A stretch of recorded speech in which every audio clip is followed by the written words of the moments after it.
అల్హమ్దులిల్లా అల్లా యొక్క మహదానుగ్రహం వల్ల 2025 సంవత్సరం హజ్ అనేది ప్రారంభమైంది.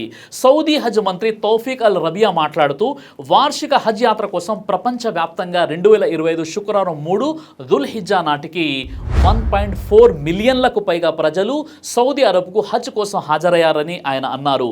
ఇంకా ఎక్కువ మంది వస్తారని అంచనా. గత సంవత్సరం 1.8 మిలియన్ల మంది హజ్ యాత్రలో పాల్గొన్నారు.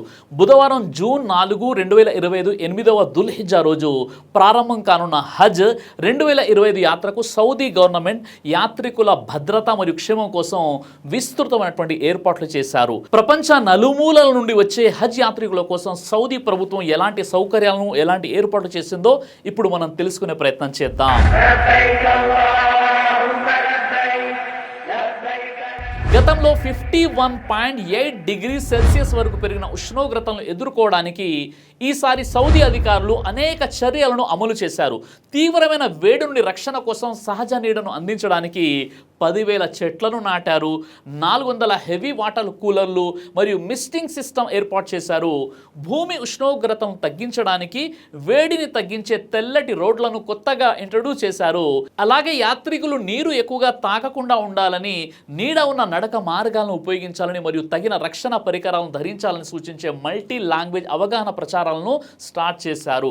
హాజీలు ఎక్కువగా నీళ్లు తాగినట్లయితే వారికి మూత్ర విసర్జనకు వెళ్లాల్సిన పరిస్థితి ఏర్పడుతుంది. ఆ తర్వాత వజూ చేసుకునే అవసరం ఉంటుంది కాబట్టి వారికి ఎక్కువగా ఎండ తగలకుండా ఉండే ఏర్పాట్లు చేశారు. కఠినమైన అనుమతి చర్యలు. హజ్ పర్మిట్లు లేని 2,69,000 మందికి పైగా వ్యక్తులు మక్కాలో ప్రవేశించకుండా నిషేధించబడ్డారు. ఎవరిపై ఎలాంటి మరియు ఎటువంటి దయ చూపేది లేదు అని లెఫ్టినెంట్ జనరల్ మొహమ్మద్ అల్ ఒమారీ ఒక విలేకరుల సమావేశంలో అన్నారు. సౌదీ పౌరులకు మరియు నివాసితులకు సహా రూల్స్ ఉల్లంఘించిన వారిపై అధికారులు 4,15,000 రూపాయల వరకు జరిమానా విధించారు. 23,000 మందికి పైగా సౌదీ నివాసితులకు ఇప్పటికే జరిమానా విధించబడింది. మరియు నియంత్రణ ఉల్లంఘనలకు 400 మంది హజ్ టూర్ ఆపరేటర్ల లైసెన్స్లను కూడా రద్దు చేశారు. ఈసారి హజ్ కోసం వచ్చిన భారీ జనాల కోసం కొత్త టెక్నాలజీ వాడడం జరిగింది. జన సమూహ కదలికలను పర్యవేక్షించడానికి మరియు తొక్కిసాటాలను నివారించడానికి డ్రోన్లు మరియు ఏఐ టెక్నాలజీని ఉపయోగిస్తున్నారు. పరిశుభ్రతను కాపాడడానికి హైజెనిక్ మెయింటైన్ చేయడానికి ఏఐ మరియు ఐఓటీలను ఉపయోగించే స్మార్ట్ వ్యర్థ నిర్వహణ వ్యవస్థను ప్రవేశపెట్టారు. ఆరోగ్య మరియు వైద్య సేవలు. మక్కాలోని కింగ్ అబ్దుల్లా మెడికల్ సిటీలో తక్షణ వైద్య సహాయం అందించడానికి ఆరోగ్య మంత్రిత్వ శాఖ అధునాతన రోబోటిక్ సర్జరీ కార్యక్రమాలను ప్రారంభించింది. యాత్రికులు తమతో పాటు వైద్య పత్రాలను తీసుకువెళ్లాలని, హైడ్రేటెడ్గా ఉండాలని మరియు అలసట అనిపిస్తే వెంటనే మెడికల్ సహాయం తీసుకోవాలని సూచించారు. ఈ విధంగా ఈసారి హజ్ ఏర్పాట్లు అనేవి చాలా అద్భుతంగా చేయడం జరిగింది. అయితే 1వ దుల్హిజ్జా మే 28, 2025న ప్రారంభమైంది. దుల్హిజ్జా నెల ఇది ఇస్లామిక్ సంవత్సరంలోని చివరి మాసం. ఈ మాసంలో మొదటి 10 రోజులు చాలా ఉన్నతమైనటువంటి రోజులు. ఇదే నెలలో స్తోమత గల ముస్లింలు సౌదీ అరబ్కు వెళ్లి హజ్ చేస్తారు. హజ్ యాత్ర ఇస్లాం యొక్క 5 మూల స్తంభాలలో ఒకటి. మరియు సౌదీ అరేబియాకు తమ స్వదేశాల నుండి ప్రయాణ ఖర్చులను భరించగలిగే ముస్లింలందరూ కనీసం ఒక్కసారైనా దీనిని చేపట్టాలి. ఈ నెల 4న దుల్హిజ్జా అంటే మే 31, 2025 వరకు సౌదీ అరేబియాకు హజ్ యాత్రికులను తీసుకెళ్లేటటువంటి సౌదీయేతర విమానాలు చేరుకోవడానికి చివరి రోజు. హజ్ యాత్ర ఇస్లాం యొక్క 5 మూల స్తంభాలలో ఒకటి. అయితే సౌదీ అరేబియాకు తమ స్వదేశాల నుండి ప్రయాణ ఖర్చులను భరించగలిగే ముస్లింలందరూ కనీసం ఒక్కసారైనా దీనిని చేపట్టాలి. ఈ నెల 4వ దుల్హిజ్జా అంటే మే 31, 2025 వరకు సౌదీ అరేబియాకు హజ్ యాత్రికులను తీసుకువెళ్లే సౌదీయేతర విమానాలు చేరుకోవడానికి చివరి రోజు. 8వ దుల్హిజ్జా అంటే జూన్ 4, 2025 హజ్ అధికారికంగా ప్రారంభమవుతుంది. దీనిని తర్వియా దినం అని కూడా పిలుస్తారు. ఈ సమయంలో హాజీలు మీనాకు బయలుదేరుతారు. 9వ దుల్హిజ్జా జూన్ 5, 2025 అరఫా రోజు యాత్రికులు ప్రార్థనల కోసం అరఫా పర్వతం వద్ద సమావేశమవుతారు. 10వ దుల్హిజ్జా జూన్ 6, 2025 హజ్లో ముఖ్యమైన రోజు. ఇదే రోజు ఈదుల్ అదా అవుతుంది. యాత్రికులు జమరాత్ను రాళ్లతో కొట్టడం మరియు జంతువులను బలి ఇవ్వడం వంటి కీలకమైన ఆచారాలను ఈ రోజు నిర్వహిస్తారు. 11 నుండి 13 దుల్హిజ్జా జూన్ 7 నుండి 9 తష్రీక్ రోజులు. జమరాత్ పై రాళ్లు రువ్వడం మరియు మీనాలో ఆరాధన కొనసాగుతుంది. 14వ దుల్హిజ్జా జూన్ 10, 2025 హజ్ అనంతరం తిరిగి వెళ్ళడానికి విమానాలు ప్రారంభమవుతాయి. ప్రతి ముస్లిం స్త్రీ పురుషునిపై జీవితంలో ఒక్కసారైనా హజ్ చేయడం విధిగా ఉంది. ఇది ఇస్లాం మూల స్తంభాలలో 5వది. అల్లా ఖురాన్లోని సూరే ఆల్ ఇమ్రాన్ సూరా 3:97లో అంటున్నాడు, అక్కడికి వెళ్లే స్తోమత గల వారికి ఆ గృహయాత్ర హజ్ చేయటాన్ని అల్లా విధిగా చేశాడు. సహీ బుఖారీ హదీస్ నంబర్ 8, సహీ ముస్లిం హదీస్ నంబర్ 16లో ప్రవక్త ముహమ్మద్ సల్లల్లాహు అలైహి వసల్లం వారు ఇలా అన్నారు, ఇస్లాం మూల స్తంభాలు 5 ఉన్నాయి. 1, అల్లా తప్ప సత్య ఆరాధ్య దేవుడు ఎవ్వడు లేడని ముహమ్మద్ సల్లల్లాహు అలైహి వసల్లం అల్లా యొక్క చివరి ప్రవక్తను సాక్ష్యమిచ్చుట. 2, నమాజు స్థాపించుట. 3, విధిదానం అంటే జకాత్ చెల్లించుట. 4, హజ్ చేయుట.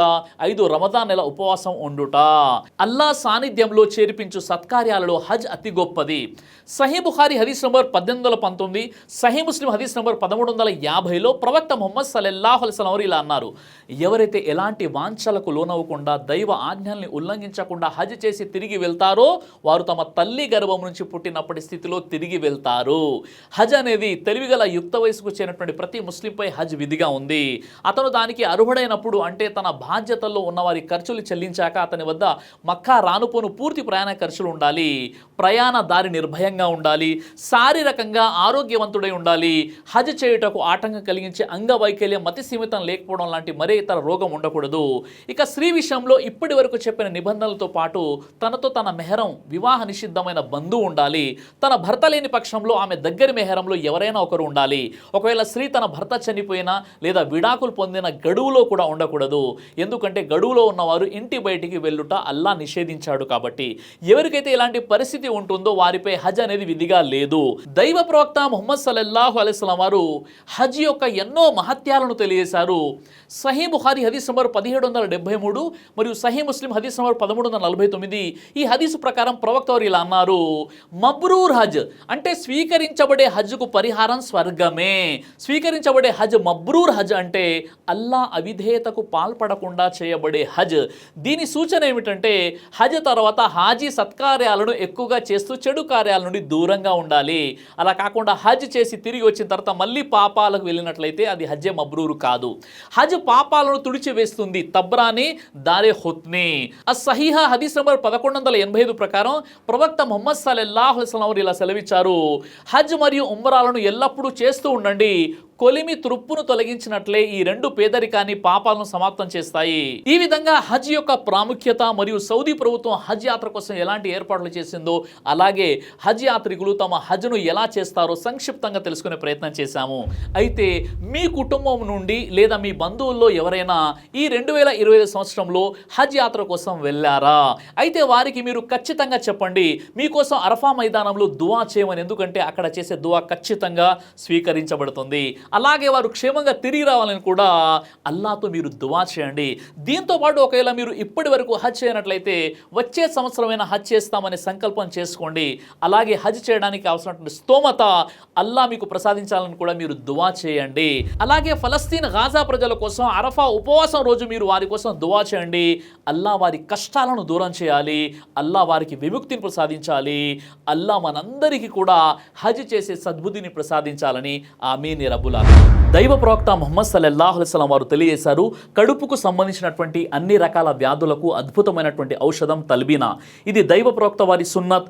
మంచి ఆహారం, ఇమ్యూనిటీ బూస్టర్, ఇందులో షిఫా ఉంది. ఇది మంచి ఔషధంగా కూడా పనిచేస్తుంది. కాబట్టి పిల్లలు అయినా పెద్దలు అయినా ఎవరైనా దీనిని ఉపయోగించవచ్చు. అలాగే ఖురాన్లో దైవం తెలియజేశాడు, తేనెలో మీకు స్వస్థత ఉంది అని. కాబట్టి స్వచ్ఛమైనటువంటి ఫారెస్ట్ హనీ కోసం మీరు సంప్రదించండి. అలాగే పురుషుల కోసం ప్రత్యేకంగా తయారు చేయబడినటువంటి షాహీ హల్వా, ఇది లైంగిక సమస్యలను దూరం చేసి శృంగార సామర్థ్యాన్ని పెంచుతుంది. మీ దాంపత్య జీవితంలో మంచి అనుభూతినిస్తుంది. ఇందులో ఎలాంటి సైడ్ ఎఫెక్ట్స్ లేవు. ఇది కంప్లీట్గా హెర్బల్ ప్రొడక్ట్స్తో తయారు చేయబడినటువంటిది. కాబట్టి స్క్రీన్పై కనిపిస్తున్నటువంటి ఈ నెంబర్స్కి కాల్ చేసి మీరు ఇప్పుడే ఈ ప్రొడక్ట్స్ని ఆర్డర్ చేసుకోవచ్చు. కొరియర్ ఫెసిలిటీ కూడా ఉంది. ఆలస్యం ఎందుకు, వెంటనే ఆర్డర్ చేయండి.